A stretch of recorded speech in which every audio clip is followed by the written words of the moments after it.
para falar sobre sonhar de corpo e alma e a importância de a gente incluir o corpo nos nossos sonhos, né? Porque corpo e alma.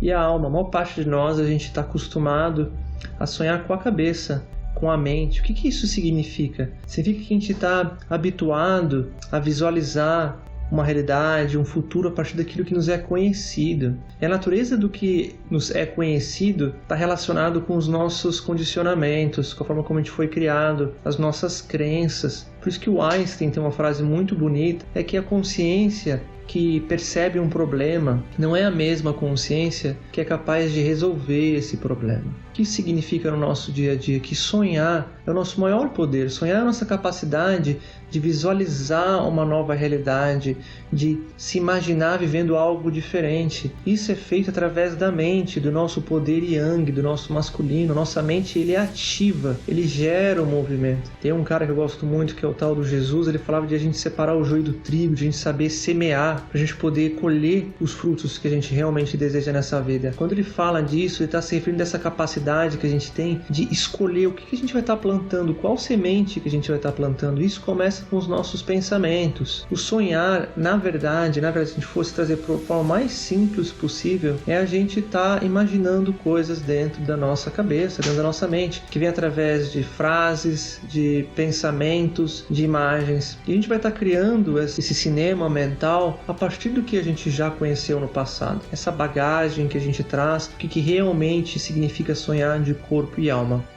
A gente vai falar um pouquinho sobre o mito da caverna de Platão. Mas se você nunca ouviu falar do mito da caverna de Platão, eu vou contar para vocês que existe uma tribo de indígenas da Colômbia que eles vivem exatamente dessa forma, que até os 20 anos, os xamãs que são escolhidos pela comunidade, os mamas, eles vivem na caverna, sem nunca sair da caverna. Eles nunca viram a luz, nunca viram o sol, a lua, as plantas, os animais. Eles não podem sair da caverna. Até completar 20 anos, eles ficam presos dentro da caverna. Isso é uma forma de conduzir a percepção de um ser humano. Quando a gente fala de sonhar de corpo inteiro, de corpo e alma, a gente está falando muito sobre isso, que é todas essas crenças e condicionamentos, que é a nossa caverna, que é a forma como a gente foi educado, que é a forma como a gente foi criado. Para quem não sabe, a criança, até os 7 anos de idade, ela vive em estado de ondas teta. O que isso significa? Que a criança, ela vive em um estado de hipnose, ela não tem filtro mental, ela vive num estado, vamos dizer assim, de pura receptividade, é um estado feminino, de passividade, onde tudo que a criança absorve do mundo, ela registra diretamente, sem filtro, se torna um condicionamento, um hábito. Por isso que o ser humano vai crescendo de forma tão acelerada, mesmo que a gente seja uma máquina tão complexa, que carrega tanta informação, tantas coisas a gente precisa ter domínio para existir como um mero ser humano, que até hoje a gente não chegou nem perto de criar alguma coisa semelhante às capacidades que a gente tem. Mesmo toda a tecnologia que a gente é capaz de criar um computador que é muito mais inteligente do que um ser humano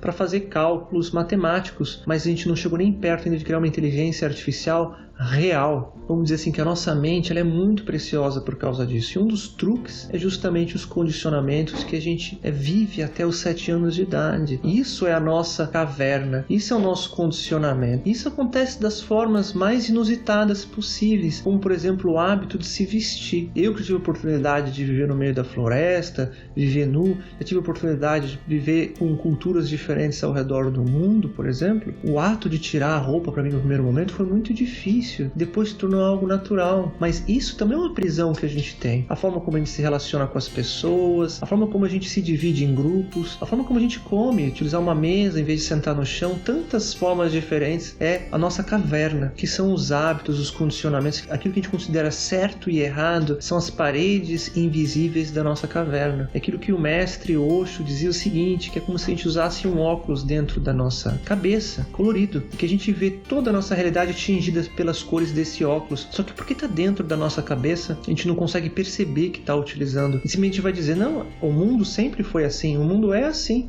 sem perceber que isso se trata, na verdade, de um condicionamento, de uma ilusão. Por isso que existem tradições espirituais, por exemplo, como o Zen Budismo, que se dedica a tirar toda a camada de mente, de interpretação. A mente, se tornar o que? Livre da mente. Ver as coisas de forma pura, livre de qualquer camada de interpretação. Para o quê? Para se libertar da prisão dos condicionamentos. é um resgate, é um retorno para a essência. E muitas vezes a personalidade de uma pessoa, ela é formatada pelas feridas da criança. As nossas feridas, os nossos machucados nos levam a tampar nosso sofrimento, as nossas crenças negativas, conquistando coisas fora. Então a pessoa que se sentiu pouco amada pelo pai e pela mãe, por exemplo, vai tentar compensar isso a vida inteira, tentando conquistar a aprovação e afeto de outras pessoas, tentar que outras experiências reafirmem o sentimento de aprovação que ela gostaria de ter recebido diretamente do pai e da mãe.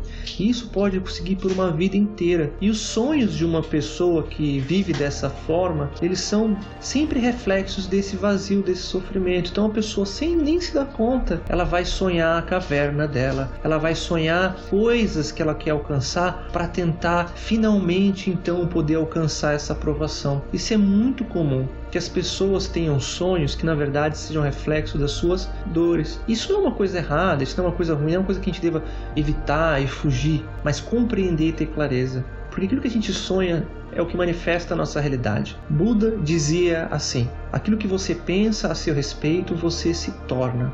Jesus dizia algo muito semelhante. Ele dizia: se você acreditar com todo o seu coração que aquela montanha ela vai se movimentar, que ela vai se jogar no mar, ela vai se jogar. E eles são só 2 exemplos, eu podia citar aqui dezenas de outras grandes linhas espirituais que falam a mesma coisa. Qual que é a mensagem oculta nisso, gente? É de que se a gente não toma cuidado com o que a gente está sonhando, de repente a gente vai se ver no meio daquilo que a gente considera ou julga ou analisa como um pesadelo e não sabe por quê. Poxa, por que eu estou vivenciando isso? De onde está vindo essa experiência? Está vindo dos traumas, está vindo do passado, vindo das experiências negativas que a gente teve e não soube processar, não soube transmutar através do que? Da consciência, da clareza. Por isso que é tão importante a gente entender quais são as paredes da nossa prisão, as paredes da nossa caverna. O Osho usava uma analogia que ele dizia: a gente aprender a conhecer a armadura da nossa personalidade. Por que isso é importante? Porque a personalidade é justamente essa estrutura que surgiu na nossa mente para tentar proteger a nossa criança ferida. A maior parte de nós não consegue acessar isso e passa uma vida inteira cegos, porque não entende a natureza da armadura. A pessoa não entende por que a personalidade existe.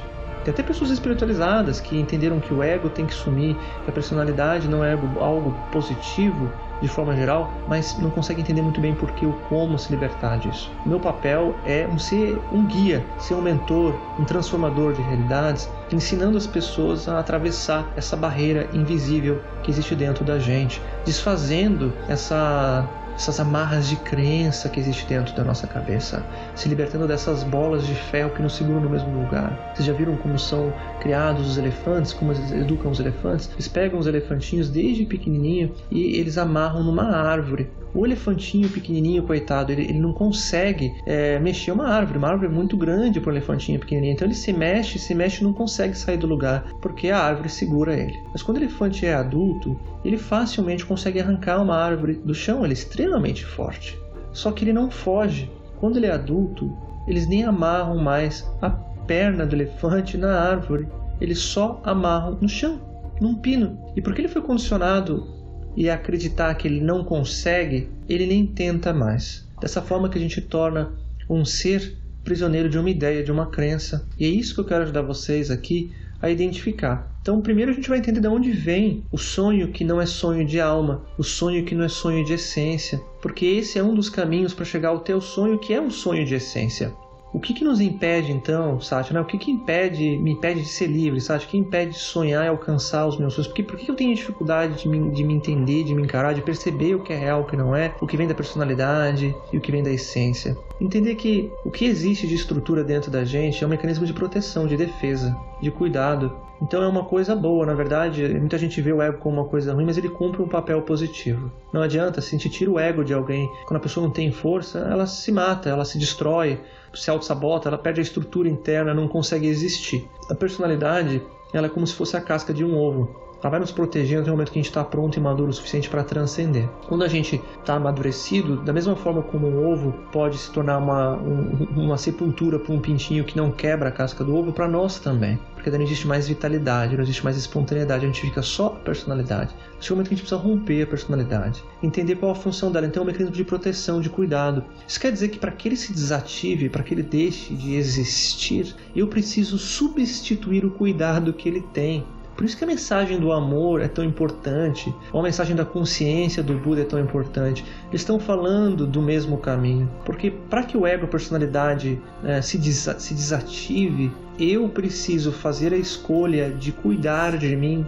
com mais afinco e determinação que o próprio ego. Quando eu escolho me amar de verdade, eu estou escolhendo cuidar de mim, a personalidade vai desaparecendo. Por isso que o amor é um caminho de autocuidado. Mas não o amor que a gente tem aí no mundo, que é um amor que na verdade é uma história a respeito de mim. Uma parte do que as pessoas chamam de amor hoje no mundo é uma narrativa, é uma identificação, ou seja, conta uma história dentro da minha cabeça que eu me identifico.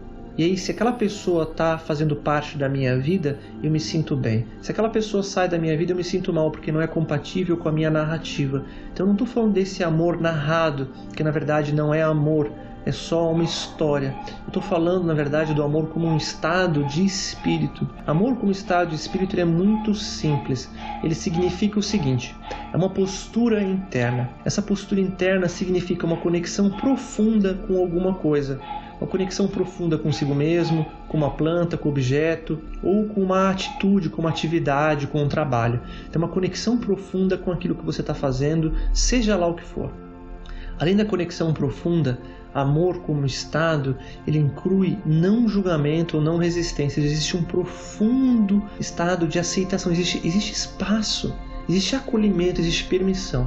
A gente tem amor como um estado, como uma permissão profunda. Depois disso, o amor inclui o bem-querer, que é uma vontade genuína e positiva de que aquela pessoa, aquela situação prospere, que fique bem. Isso é amor como atitude, amor como postura. Por que isso é relevante, Satya? Por que isso é importante quando a gente está falando de sonho? Porque para que eu perceba quem eu sou e eu cuide de mim de verdade, eu preciso poder me enxergar. Enquanto eu me julgo, enquanto eu me ataco, enquanto eu me destruo, a personalidade continua existindo. Por quê? Porque ela está ali para nos proteger de nós mesmos, que é o ponto escuro no nosso espelho retrovisor. A gente não consegue perceber tendo o comportamento, a gente fica prisioneiro das projeções, de colocar nos outros o nosso próprio comportamento para aprender a aceitar o outro, até a hora que a gente é capaz de puxar de volta para a gente. Então, por isso que sonhar de corpo e alma passa pelo amor. Olha que interessante, que legal. Então, gente, entende o seguinte: sonhar de corpo e alma significa um resgate de si mesmo. E esse resgate é uma jornada, uma transformação. A gente atravessa esse canal e a gente chega até esse ponto de libertação que vem de dentro para fora. A grande questão de um prisioneiro é que o prisioneiro ele tem a tendência a, quando lhe perguntam para ele o que ele quer, porque o prisioneiro que nunca saiu da prisão, nem sabe que está numa prisão, ele não entende o que é possível. Como a gente conversou até aqui, é justamente sobre isso, para entender isso. Não quer dizer que a gente não possa, dentro do nosso dia a dia, na nossa vida, querer estar sentindo bem com a nossa própria vida, onde a gente chegou, o nosso estado atual. Significa apenas que, a maior parte das vezes, o nosso estado de acomodação ele é baseado no medo do desconhecido, na resistência a encarar coisas novas, a encontrar um novo caminho. Por isso que é tão importante que você se permita abraçar o desconhecido, abrir o mapa da sua mente e liberar as amarras que te seguram.